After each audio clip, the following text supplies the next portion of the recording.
The main purpose of this lab is to develop a computational model examining the motion of a spring mass system, in which the mass swings in an arc while oscillating on the spring.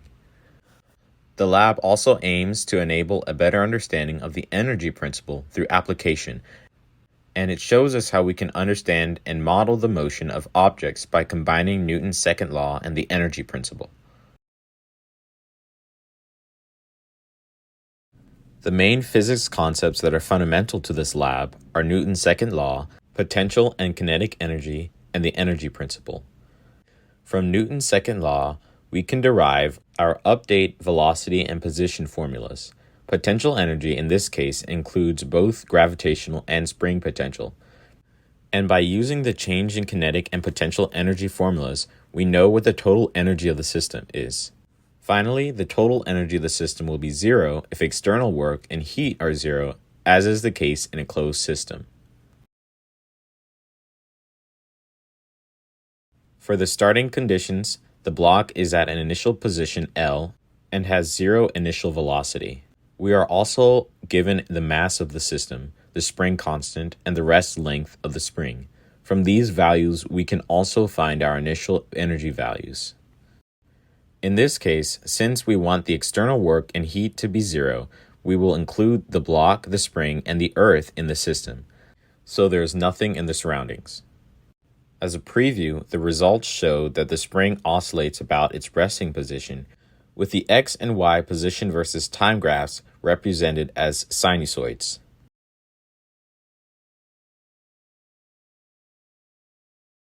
For this lab, I started with a video of a block oscillating on a spring at a fixed position. I imported the video to Tracker to analyze the block's motion and exported the data.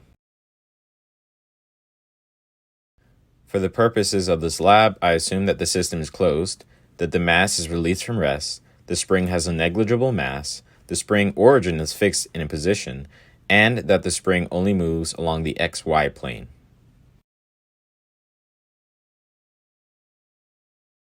I then created a computational model of the spring's motion using GlowScript.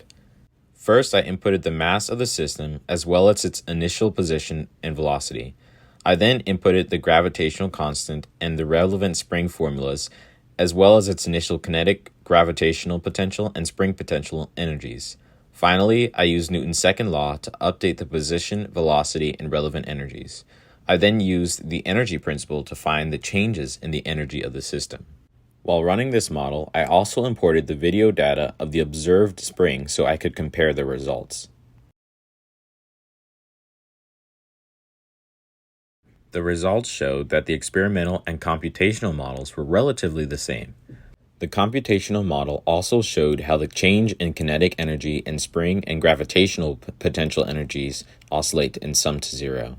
However, there were still errors in the x and y position versus time graphs. This is because in reality, the spring does not have a negligible mass. Also, motion along the z-axis was not accounted for in the experiment, meaning some of the kinetic energy is not shown, and therefore resulting in a lower x and y position values than in the computational model.